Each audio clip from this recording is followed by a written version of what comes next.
first of all, sorry. Good morning, brothers and sisters, and welcome again. Thank you very much for coming back dito sa ating talk number 4. Actually, after the music stopped, in-approach ko sila. I told them, no, mas maganda yata kung tayo mag-talk. Mas maganda kung magkantahan na lang. Ang sarap, di ba? No? But, the problem is, if we continue na mag-music, hindi naman kayo gagraduate ng CLP. Hindi matatapos. Aabuti kayo hanggang December. So, we have to continue the talk. Okay? Okay, so yeah. Let me just take a breather muna, no? No, see, there's a story kasi kanina, no? When I was driving here. Kanina. I was about to make a left turn sa intersection. No? I started making a left turn, tapos may isa pang car, tapos ako na. So, I was the third in line to make a left turn. When all of a sudden, may isang car cut in front of me, sumingit sa harapan ko. Eh di, ano naman yun? Ba't naman kung sinilitan? Kung nakakaasar, di ba? Eh, if you know me, ako yung tao, I don't want to be late. Kailangan lagi ako maaga. So now, medyo nai-irritate na ako. No? Talagang, iyan na ulo ko. And then all of a sudden, with God's grace, no, yung aking guardian angel who was sitting on the passenger side, guardian angel ko started whispering soft words to me. Yeah, whispering, sabi, darling, relax lang, malato pa tayo. Huwag ka masyadong magpadali. No? Pero talaga nakasip pa rin ako eh. Kasi you know why? Because now, he's blocking my lane. And then, he's also blocking the lane that's going straight. So dalawa na naabala. So naiirita pa rin ako. And then medyo huminga akong malalim. Pero what happened? It hit me. Ulitin ko lang, no? It hit me, ha? Hindi she hit me. Okay? It hit me. Kasi yung battered husband, eh. Hindi, ha? Sa bahay, kinala ko nila. Tigas, tsaka siga. Tigasain, tsaka siga. Ano yung siga? Siga. Sige, gagawin ko. Siga din ako sa bahay. No, so it hit me. Oh, wow. My topic pala is loving God and loving neighbor. So doon, kumalma na ako. But anyway, para talaga sigurado ka naman tinapal, hindi ka nabibigyan, okay? Okay, perfect. Thank you very much again. And welcome to our talk number 4, the Christian ideals, loving God and loving neighbor. Okay, so for those of you who don't know me yet, mga participants, during my talk, I will be asking questions. Okay, yan? Nadali yan, no? Basta ba true or false, eh? Tsaka multiple choice. Mushroom muna. Tinitingnan mo yung mga mata na. Kung saan nakatingin, ayaw tumingin sa akin eh. No. Don't worry, brothers and sisters. Ano lang tayo? First ko rin sasabihin. Saan na tayo? Nothing math, nothing science, nothing chemistry. Patatalo nila tayo. Parang babata pa yan eh. So ano tayo? Religious and personal. Okay ba tayo doon? Okay? Okay, perfect. So, mag-start na tayo, okay? Question! Okay? Okay. Ganun yan. Okay. Actually, no. Hindi siya question. A series of questions. May mga itatanong ko sa inyo, you don't have to answer ng malakas. Kung ano yung pumasok sa isip mo nito, please answer it lang. Series of questions. In your own hearts lang, okay? So, first question. You have a birthday party to attend to on Sunday lunch. The only time that you and your family can attend Mass together is the 11 a.m. Mass at your parish. So, ano lang ang gagawin mo? Pag yan ang sitwasyon. Okay? Ano lang yan. Hindi ko kayo tatanungin na sagot dyan, okay? Next question naman tayo. You are running late for work and you're stuck in traffic. What would you do? Yan, parang ako yun, ano? Buti na lang na may guardian angel ako na nag-whisper softly sa akin kanina. Nag-whisper talaga sa face. Okay, next. You stop at a red light or about to enter the church main door. When a beggar extends his hand and asks for money, what would you do? Okay? So siguro naman may mga sagot na naman kayo, right? So these questions din naman, ha? Next. In a family reunion, one of the older aunts or a family member started a commotion. Nagkaroon ng drama. Okay? What would you do? Medyo mahirap-hirap sagutin yan. Ano? Pag may mga traumatic kayong auntie na. May isa tayong baka nangingiti na kung may nangyari. Next, there was a natural disaster that hit your area. Flooding, wildfire, severe thunderstorm, and the nearby town was calling out for help through the local government and parish. What would you do? If you look at the questions, no, if you pertaining niya sa atin as Christian ng tao, di ba, no? So hopefully you have your own personal answers din naman. And I do believe din naman your answers are reflective of your true Christian values. Okay? Next. Okay. So before I start my talk again, mag-reminiscing muna tayo ng konti. Kasi I was told, I have 4 hours daw to yung talk. 4 hours. So sabi ko sa kanila, gagamitin ko yung 30 minutes, magkwentuhan lang muna. Tama ba? Let me verify. Brother Eman, 4 hours. No. Last 2 minutes. Okay, sorry, 45 minutes. 45 minutes. Okay, so since 45 minutes, dami ko pa namang kwento, we'll take 2 minutes to chika-chika. Okay? Reminiscing tayo. Alright. Reminiscing. So, brothers and sisters, even SFCs, no? Let's go back. Back in those days. Let me talk to them first, okay? So, each ko lang, kasama rin kayo later. So, brothers and sisters, let's go back first to when hindi pa kayo kasal. You first met bro, or you first met sis. Right? And then, nakita ni brother, so si brother, so sis, sabi ni brother, sabi ni, wow, this is it, my forever. Right? Then si sis naman, nakita si brother, wow naman, may potential. Right? So what did you do? Right? Nung sinabi ni brother na liligawan kayo, what did you do? You Kilig. said, yes, again. Yeah, please, support mo, di ba? So what happened? When you allowed brother to enter into your life para ligawan kayo, you got to know him more. Di ba? Nakilala niyo yung character, yung attitude, yung personality. And na-develop kayo. Right? So same thing with SFCs. No, you're not married, but I believe you have somebody who's close to you. You met them too, right? Before? Right? Yeah, close to you. I say close to you. No, close to you. I have to play it safe. Close to you.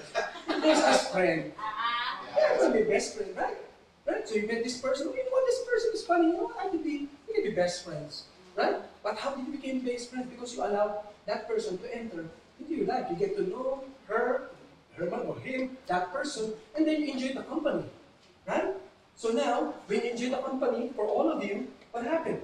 Afterwards, because you believe that this relationship is so good, anong ginawa nyo? You know, you end up thinking of ways to make this relationship grow stronger. Diba? Tapos, nag-iisip na kayo of things na makakasakit. No? Ikaw, take mo na. Ayoko mawala si forever ko. I don't want to lose my darling. So I'm going to ensure that yung mga things that I think of are not going to harm our relationship. Kasi pagka nag-isip ako ng pangit, nag-isip ako ng masama, maghihiwalay kami, mag-aaway kami. Mawawala yung aking true love, forever love. Same thing with you guys, right? When you develop this friendship with that particular one person, what happened? No? So you end up thinking, you know what? Let me make sure that we stay together, we stuck together. Let me be honest with her. Let me make sure that talagang comfortable to be with each other, to tell problems and everything. Right? And the last one that you did, for all of you, is because this relationship, you felt loved, you felt taken care of, you felt secured, you felt peace and joy and happiness. What did you do? Nag-effort pa rin kayo. Right? You did so many things. Right? Hindi lang kayo nag-isip, hindi kayo and that's in your case, dahil na you find this relationship so good, you said, yes. Even you, with your best friends, you said yes. Right? So now, because of that moment, when you said yes, all of you, and it's couples muna. Because of that, now, here you are. Right? Married for so many years, probably have kids, maybe, and attending Couples for Christ, talk number 4. You know, 3 more talks to go, and you are going to be fully pledged member of that CFC. Same thing with SFCs. Because of that situation naman, in your case naman, because you said yes, now you have this close friend that you can depend on, confide your issues, your problems, and talagang susuportahan kayo in your life. Okay? So again, thank you very much for attending and welcome sa ating CLP Talk number 4, Loving God and Loving Neighbor. Okay? Yeah. Loving God and loving neighbor form the inseparable core of the Christian life. Ibig sabihin, if you want to love God, you cannot just love God without loving neighbor. And you cannot love your neighbor without loving God. Pagkasama yan. Kung dito kayo sa Canada, ang tawag din sa McDonald's combo. Package yan. Oh, family package talaga yan. You cannot love God without loving your neighbor. And other way around. Okay? Perfect. Next please. Now, what does it mean to be a Christian? We're all Christians here, so what does it mean? Loving God is our highest ideal. Ang paunahin natin, adhikain. Our ideal aspiration is to love God above else. Okay? Next. Brothers and sisters, I'm going to ask you to read the Bible verse with me, okay? So let's go. The first is this.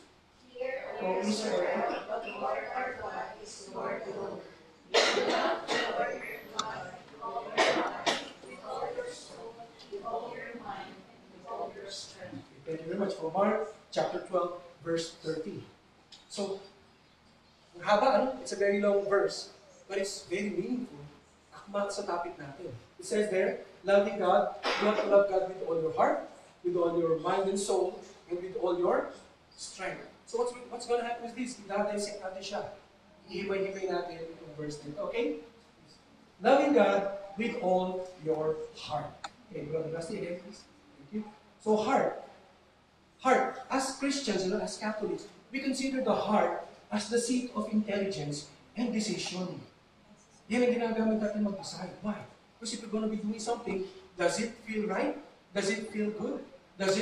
Is it going to be okay with the other people involved? Yan ang ginagamit natin sa pag-decisions natin. And the next one is the symbol of the core of who the man is. Through the heart din, that's where you're going to know the person. Like you, di ba? Kinakilala mo yung tao through the heart.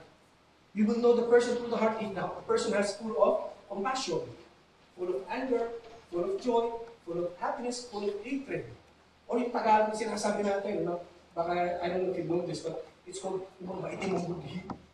Diba? Mayroon ka na, diba? Din yun. So see, imagine that is inside. Hindi sa isipan. Okay? So that is the function of our hearts as Christians. Next. Okay. To love God with all our heart means to be totally committed to Him, to seek Him first and foremost. So to love God, we have to find Him. We have to seek Him first. We have to be committed to obey Him. Okay? Paano? Brother Chito, ako naman ang tinanong niya. Kasi pa ako ang tanong ng tanong. Paano? It requires a decision to allow Him inside our hearts and obey Him. That's the first step. For you to love God, is you have to allow God to come into your hearts. And once He's inside, that's the time that you obey Him. The first step is allowing God to enter into our hearts. Yes. Okay, next. We need to develop a personal relationship with Him. So once we have God inside our hearts, hindi na tatapos. So it doesn't end there. We have to develop a personal relationship. Okay? Let's go back to the reminiscing. Reminiscing tayo. So, a while ago, brothers and sisters, you said yes. Di ba? To your darling. You said yes to si Papa. Ano, tawag Papa pa nun. Ngayon, anong tawag sa Papa? Hoy! Yun ang tawag yun. So, you allowed him to enter into your life, right? And after that, right? You ended up building a relationship. You got to know him or her deeper. Your friends then. You got to know your close friend deeper. Right? So now, because of that, you ended up building a stronger relationship. Same logic with loving God with all our heart. Same logic siya. Okay? Brother Chico, paano? Madali yung close friend. Madali yun. Paano madali yung sa sweetheart? Paano kay Lord? How can we build a relationship with God. Build through prayer. That's how you build the relationship with God.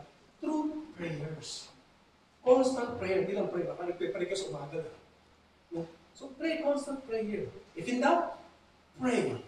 If may mabigat na kalooban, pray. If you're happy, pray. If you're thankful, pray.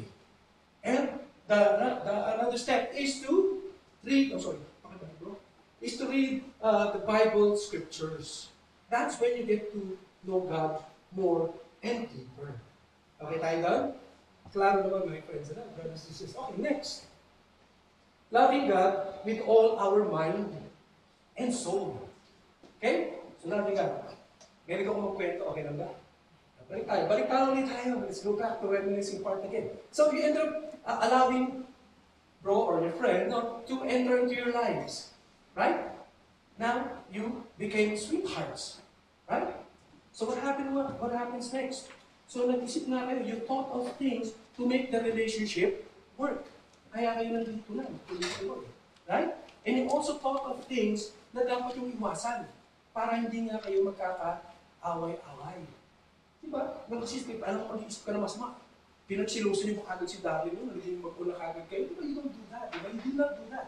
So you decided not to think of bad things about your significant other or sa love you. Hindi ka nag-isip na masama. Even your close friends. No? You did not think of anything bad to harm the relationship.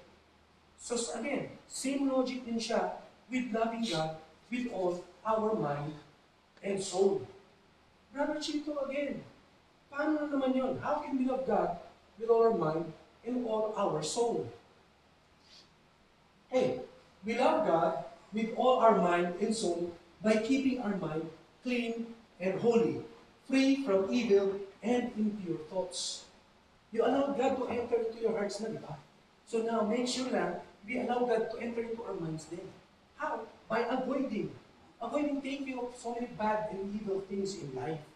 No? Iiwas tayong mag-isip ng mga masasamang bagay. Kasi once those evil things pumasok sa utak natin, patatabunan ang Panginoon eh. Di ba? Christ will be covered in darkness, di ba? Cover siya ng cloud na magpupulahan na rin kayo. Pati kayo gagawa na rin kayo ng mga masasama. And the next one is,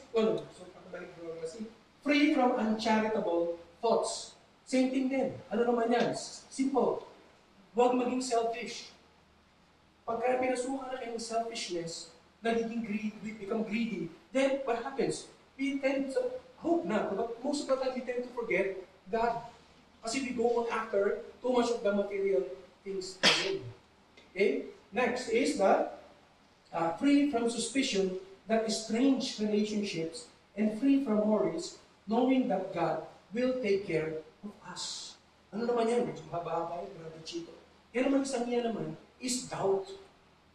We have challenges in life. We have issues in life. Yung mga mabigat tayo pinagdadaan in life. But once you let doubt creep into your mind, no, mawawala na yung relationship mo kay God. We are all guilty about those things. Sometimes we question God. God, anong ginagawa niyo sa akin? Ba't ganun? Ano ba nangyayari? What's happening, Lord God? You led me into why is this happening to me? Huh? Those are questions. Right? But make sure lang na you just ask questions lang, but don't let doubt creep in. Kasi if you let doubt creep in, ano mga wala? We are going to lose our faith sa Kanya. Okay? Perfect. Next one is one. So, okay. So now, how can we love God with all our soul? Kasi kanina mind lang. How can we love God with all our soul? We can love God with all our soul by being at the disposal of God for His purpose and by thinking of ways to love God, to serve God. Okay? So this part here, when you build a relationship with God, ask Him for guidance. Lord, ready na po ako eh. Please show me the way how can I serve you better. Kasi you already allowed God into your lifestyle. So it's a matter of now, asking God to use you and to move you. You cannot just allow God to enter. Have God. And then you just stagnant like this. It doesn't work like that. You have to show it, you have to act on what God is leading you to do. Okay? Perfect. Now, loving God with all our strength. All our strength naman tayo. Okay. Reminiscing ulit tayo. Okay? So, again, sa kanila muna tayo. Brothers and sisters, nung naging mag-on na kayo, mag-sweetheart na kayo, anong ginawa niyo? Nag-effort kayo, di ba? Ano, did you? Parang hindi ko. Nag-effort naman ako, bro. Ano yung isa? Nagre-reminisce. Gano'n pa katagal kayo gumagano? Nare-reminisce nga. Nagre-reminisce. Parang 50 years na kayo kasi 50 years ako hindi ko maalala. Sige, so, gugulin kayo na lang natin. Okay? Isipin nyo lang yung nangyari. Parang di mabit ka lang. Okay? So yeah, di ba? You ended up putting effort. Di ba? So, meron dyan yung, si bro, babalo sa bahay, chocolates, with flowers, right? Yung effort. Di ba? Meron pa yan, uy, darling, let's go date naman tayo. Effort yun. Nanood ng sine, tapos si sister mo, uy, darling, alam mo, cold hands naman tayo. Ay, yung ako nung yun, di ba? Tapos pag naglalakad sa karsada, umulan, meron pa ako. Tayo, hopefully meron nga, kasi mag-aaway kayo pa ulit. Yeah, yun yung ginawa natin effort, di ba? Nag-effort. In your case, SFCs, di ba? Yung close friend nyo, tayo naman, hindi makikita. Okay, so yung close friends nyo, di ba? You ended up doing effort din. Texting, let's go watch a movie. You know what? I bought you coffee here. You know what? Have you tried this new drink sa Starbucks? So good ka, I'll treat you. Di ba? Nag-effort din kayo. So that your relationship will become stronger and your bond is going to last forever. Okay? So yun yun. Yun ang effort na ginawa natin. That all started when you said, yes sa darling nyo. It all started when you allowed si darling na pumasok or your friend to enter into your lives. So nag-effort. Same logic. Same logic when we are going to be loving God with all our strength. Huh? Brother Chito, paano naman yan? Yung iba na po, yung strength na ito. Yung mind, madali, isipin ko lang. Yung heart, ito lang yan eh. Yung strength, paano? Right? Pakitalik mo. Yeah. So loving God with all our strength means giving God our time, talent, and treasure to glorify God. Let's start with time.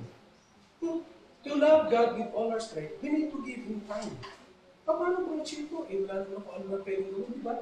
Volunteer lang kayo sa church. You can be a reader, you can be a greeter, you can be a collector, you can be a lay minister. Those are volunteers. Or you can be a sacristy. Altar servers. Altar servers. Sacristan sa Tagalog. Altar servers. Those are the things that you can do to volunteer your time. How about yung talent? Bakit Chito, paano yung talent naman yan? This one here. If you, especially, if you know how to sing, know how to play guitar, you can even serve sa church as members of the choir. Nakita niyo choir, you know what, marunong ko kung kumanta, marunong mag-gitara, kailangan mo, I can help. Or, if not, dito na sa CFC, you can be a music ministry guitar player, or a music ministry singer, or drummer din. Pwede yun. Those are the things that you can do to volunteer your time, talent, and treasure. In your case, the same thing din. You can volunteer din as singers, musicians, sa church din, or dito sa SFC. Okay? Perfect. Okay tayo dito, ano? Perfect. Next. Okay. So again, before I continue with this topic here, loving God is our highest ideal. Okay? Now, how to love God, we have to allow God to enter our lives and obey Him and develop a personal relationship. You know, bro, once, but always remember that part down. You allowed bro to enter, you allowed sis to enter, you allowed your friend to enter into your lives. That all started your new life here. Same thing lang siya lagi with allowing God to enter. Good things are going to happen. Like what happened to you now. Diba? Married na kayo. How long have you been married to sis?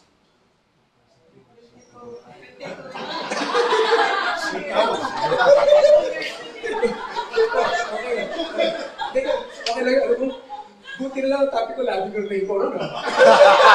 Kasi pag ang topic ko, loving your wife, mag-aaway ko. My talk is not gonna be followed. 22 years. Kaya bro, naman tagal lang. 13. Oh, 13 years? What? Ilan to kayo pakasal? 11, friend. Wow! Ano yung gusto tayo? Ano yung pinuha kami kinakain nyo, ha? Ayun naman ko. 21 years. See, 21 years, and how many kids? 2.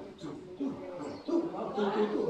See, all those things happen because of that initial saying yes to your love of your life. Kayo mga best friends, you have your own calculation din naman, di ba? So see, it started all when you said yes. Now, you said yes. Kasi if you said yes, and then it turns out na, pag pumasok, sabi, the person is not good, the person has bad attitude, you don't say no na next time, di ba? But you say yes because you found something, and you ended up having a deeper relationship. That's why we're all here. We cannot cheat off na hindi nag-aaway. Okay, next. Loving our neighbor as ourselves. Okay. Pwede mong tanong? Can I ask a question? Sige. Kung siya mag-join na rin tayo, no? Para matawag din kayo. Okay. So, who among you here are students? Students, kayo? Students? Graduate na. Graduate na. Good. Actually, student ako, bro. Chito, kaya nag-drop out ako. Baka matalubong ko eh. So, I'm not student anymore. Okay, good. Who among you are workers, working?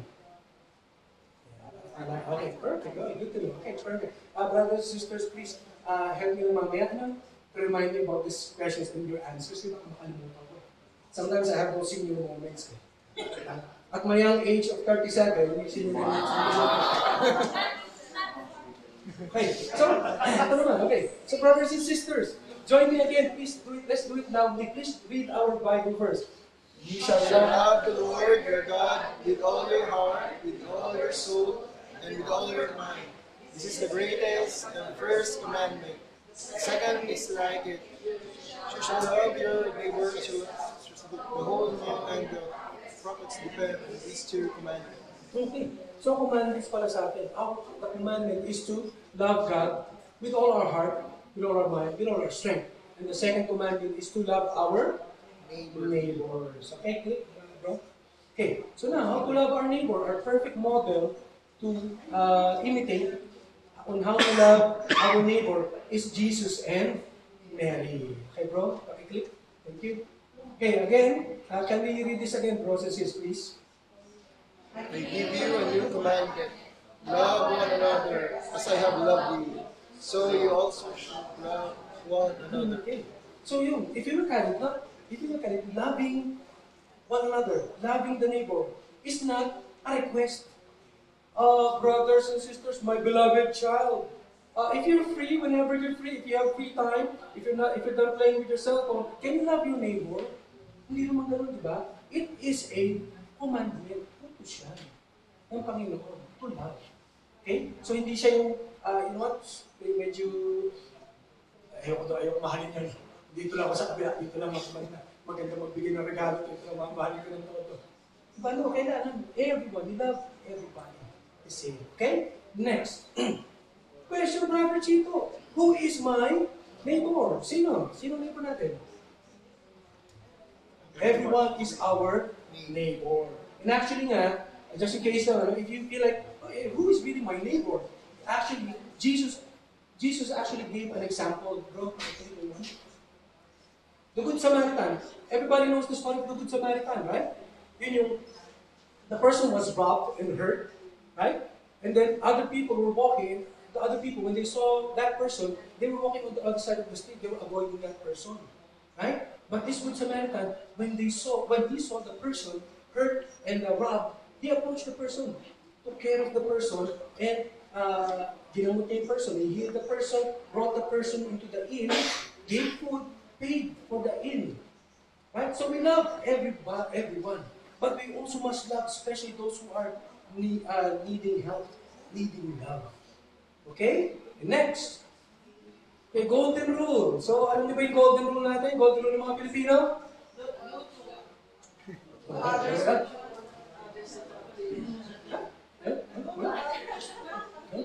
Okay, let's go, no? Let me just rephrase it na. Okay, ayusin natin yung golden rule na yan, okay? Magkatatama naman siya. Sorry, don't use the word do not do unto others what you do not want others to do unto you. Baliktad. Do unto others. Kasi if you look at it, no? If you replace it, i-replace ko yun, no? So, replace natin. Huwag kang papatay para hindi ka patayin. Agad ka pakinggan. Wala tayo, diba? Huwag kang manununtok para hindi ka suntukin. Para ang labi mo. Sa positive side tayo of the golden rule. Do unto others. So, love others so that they will love you. Respect others so they will respect you. Pay courtesy so that they will be courteous to you. Yun, ha? So, replace na natin. Do not do unto others. Medyo malalim yun. Okay, tayo doon. Okay, next. Please. There's a question here. Am I being a good neighbor to others? Okay, question, brothers and sisters. Babalikan na natin mga questions. Who again here are students? Okay, students. Students muna tayo. Nag-quit ka na, nag-drop out? Graduate. Para mo nag-drop out bigla, matatanong na. Hey, so students, right? In your class, don't you find anyone there that's very annoying? Sometimes they talk too much that disturb the class, disturb the teacher. Sometimes they will just talk to the teacher too much that they occupy the time of the class. Or meron dyan, baka mamaya naman, uy, Tagalog, pakopya. Hindi ko naman English to me. Pakopya. Uy, can you show me the answers? I need the answers too. Uy, can you photocopy this for me? Can you help me this? Can you help me with that? Don't you have that? You know, sometimes, you know, I mean, probably not now, back then, even you, when you were younger, di ba, meron kayong mga ganong classmates, di ba? It's so irritating, so annoying. Here I am, I'm studying hard for myself, and here you are annoying. Here I am focused on my studies, and here you are disturbing the peace. Right? Co-workers, sino mga workers dito? Wala na, nag-resign na lang. Retired ka? Retired ka? Yeah, so co-workers, right? Workers. Don't you have any co-worker no, na parang very bossy? Same level, pero utos ng utos. Right? Same level, pero pagka utos ng utos, siya naman nakapanganga lang. Or sometimes, if there's a problem, tinutulong pa kayo. Right? That? It's very irritating then. Or even bosses. Well, you probably have bosses that are so annoying din. Or sometimes, yappy, talking, pero no actions. Tapos, if there's a big problem in your department, he takes the blame from the top bosses and then he passes it along to you. Hoy, they scolded me. Pinagalitan ako. Kaya ako magagalit ako sa inyo. Pinapasa sa inyo yung pagkakamali. Meron kayong mga ganun, di ba? It's so irritating din, ano? It's so annoying, right? Now my question is this. Have you ever examined, no? Most likely, did you ever pray for those persons? Or probably you thought of things, good things about those persons, di ba? But have you ever examined how you end up praying for them? Kasi sometimes, no, I'm guilty of this. Sometimes kasi what happens is, we tend to pray no, for that person na para lang mag-conform. Para mag-conform sa standard, sa norm na gusto natin mangyari. Yun ang nangyari minsan eh. We forgot to pray for that particular person. We all sometimes we pray for that particular person so that yung gusto natin, the one that we want, is what's going to happen. And let's examine our prayers. Let's examine our prayers here. Classmates, Lord, annoying naman itong classmate ko ito. I hope, Lord God, mag-drop out na siya. I hope, Lord God, kasi I'm serious with my studies. I hope, Lord God, papagalitan siya ng teacher. I hope the teacher will tell her to shut up. Diba? I hope, Lord God, she's not gonna ask me, or he's not gonna ask me for answers na. I hope, Lord God, she's not gonna bug me anymore for anything about studies. I'm concentrating on my own. Sometimes we do that kind of prayer. So that, if you look at it, we do that prayer para lang masatisfy our own. Right? How would it work? Nagpipray tayo sa co-workers natin, di ba? Lord naman, Lord, please naman, sana naman, Lord. I hope there's going to be a reorganization in our company, malipat ito. Lord, sana naman, pag mapapagalitan siya, he's the only one who's not working. Hopefully, Lord, it's just him.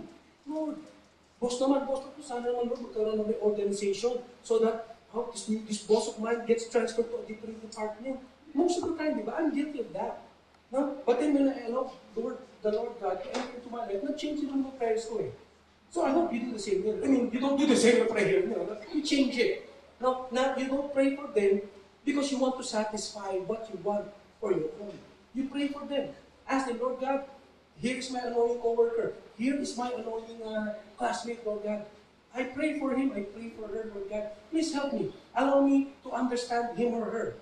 If she or he is having an issue, please use me, Lord God. Use me mightily. Maybe I'll be able to help him instead of being annoyed at him. I'm guilty of that. I've had those so many times in a situation in my life.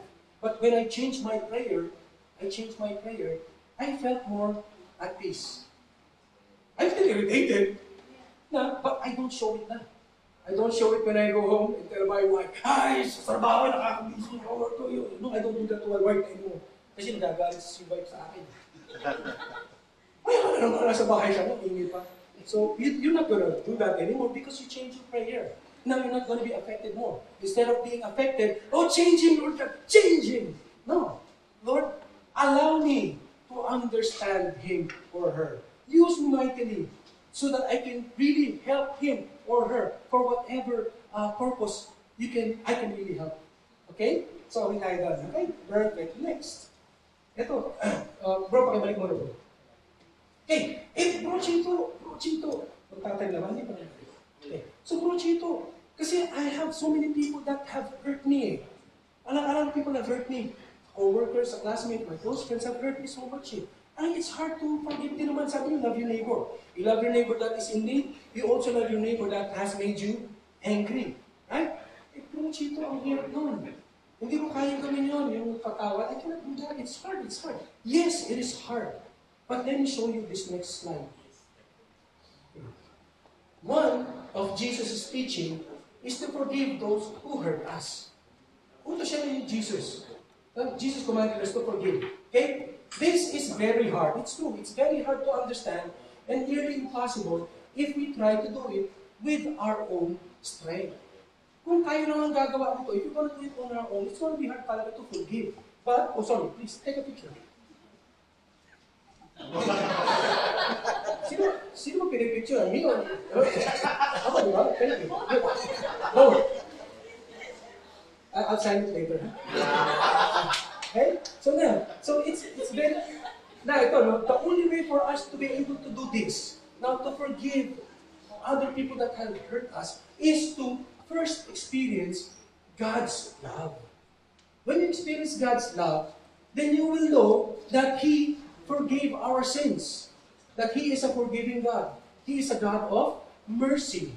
Right? And then, once you've learned that, na yung palang ginawa ni Jesus Christ sa atin, ni God sa atin, He forgave us, then we can now share His forgiveness to others. We can now share His love to others.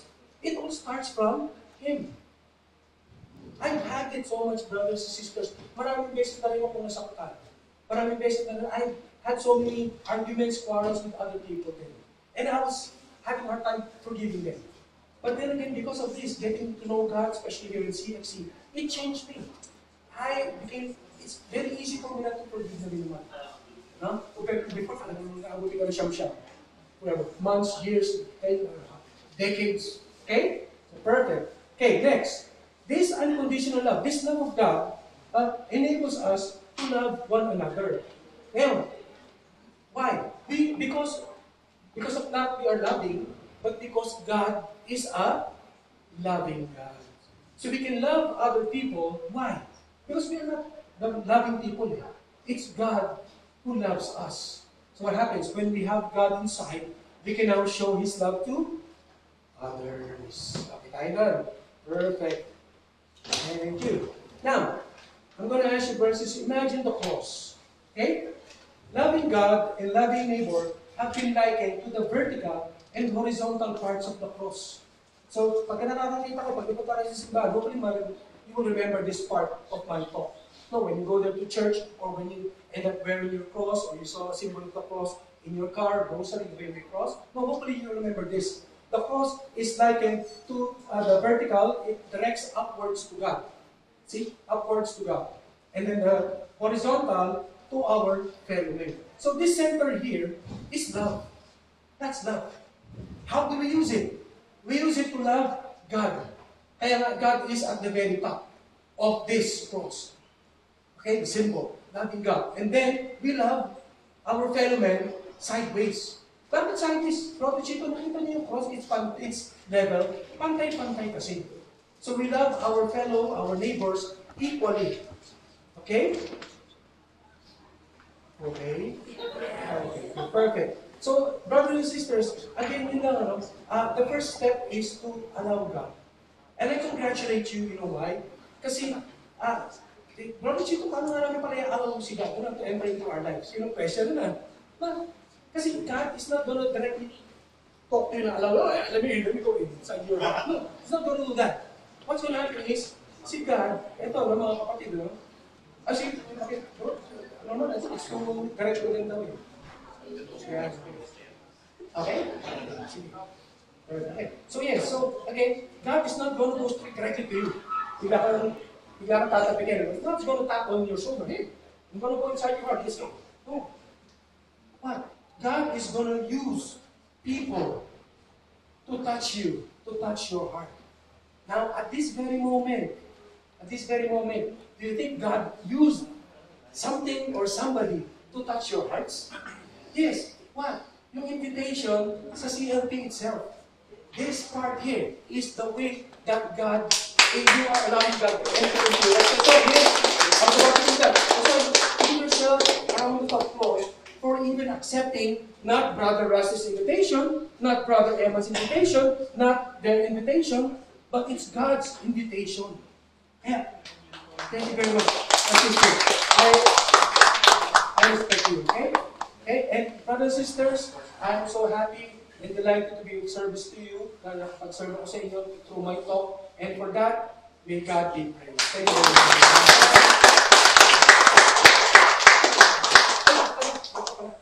Sorry, meron ko pala nakalimutan ako kasi mag-aaway kami. Okay, so after the video talk, alam niyo naman may sharing, di ba, no? Okay, so now I have to call my lovely, my beautiful, my sophisticated. Pag naman nag-away ko kayo nila. So,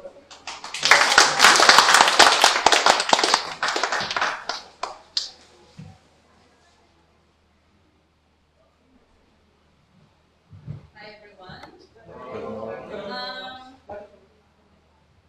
Narinig niyo na ako.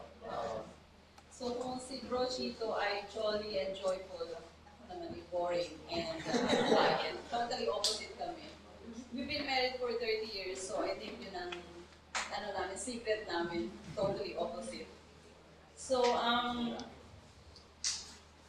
medyo kinakabahan ako ng konti kasi hindi ako sanay na nag-share or nag-open up. Okay. So, we have two kids na bakit na we have two kids. Firstborn is Clarice and the youngest one is Marco. So I will share with you today how the miracle of loving God and loving your neighbor has manifested in our lives as a family. So growing up as a teenager in the Philippines, I would often find myself surrounded with visitors all the time, early in the morning. I was never too thrilled of having people over because it always became a chore for me. I was tasked with preparing coffee and breakfast for them. I'm sure that we all know that teenagers do not enjoy doing this type of thing. Nakakarinig yung ating yeah. So I remember back then, I remember my dad's, he would ask me, oh, Nine, they called me Nine because I'm the eldest. Nine, prepare mo kami ng kape, dala mo kami ng kape dito. So it's kind of like annoying back then. So I am sure, okay, I did not understand back then that I was leaving out a powerful lesson from the Gospel of Matthew, which is love thy neighbor. So those visitors were asking for my father's help. My father loves to help other people. I didn't totally understand this until one time my daughter faced a life and death situation. When my daughter was around 4 years old, she was diagnosed with dengue. I believe you know what dengue is. It's a deadly disease. Yeah, and seagulls, you know what dengue is. Yeah. So if it's left treated, it would cause a death. She was placed in the ICU for a couple of days. And in that room, patients around us were all in critical stage. ICU in sa medical city, they have those rooms and instead of door, meron lang curtain. So yung mga nurses makakapasok agad. So I remember seeing a young boy opposite ito yung room ng daughter ko, and then there's another room. A young boy. And he was diagnosed with dengue, and it's like he died in front of my eyes. Because it's like, yeah, and I was like so scared, and I closed the curtain because I don't want to see those agony, and I still feel and hear them crying and shouting. I started to panic, as my daughter had the exact same virus as the boy. I was alone with my daughter in that ICU, as my husband was at work at that time and cannot be reached. After a while, the doctor approached me and told me that my daughter would need to have a blood transfusion right away. And we needed to find some donors quickly. It could be from anyone, friends, family, or strangers, as long as it had been done on that day. We were at, as I said, Medical City in Manila, Mandaluyong. I don't know if you know the hospital. And I called my parents in Batangas, where my home province is, and told them about the situation. Later that afternoon, my parents came, bringing them volunteer donors. There were around 20 men, many of whom I've never met before. Even the nurses and doctors were shocked, as there were so many people willing to donate blood for my daughter. And out of those volunteers, they were just expecting 4 people at the most to donate blood. But all of them decided to donate blood just to ensure that my daughter would have enough supply of blood.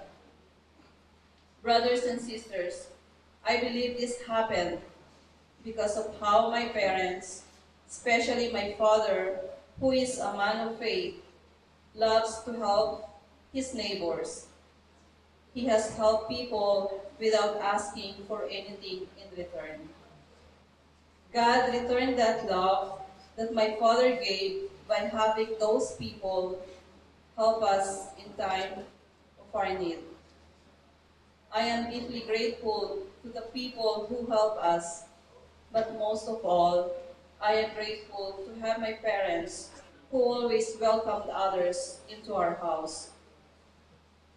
Now, as I have matured and grown older, especially after becoming a member of Couples of Christ, I feel that I have developed a deeper understanding of this commandment. Helping people comes from our heart without expecting anything in return. I was devoted in my faith even before I became a member of CFC. But now, as a member, I understand the importance of being kind and loving of others. And thank you very much, brothers and sisters. And with that, may God be praised.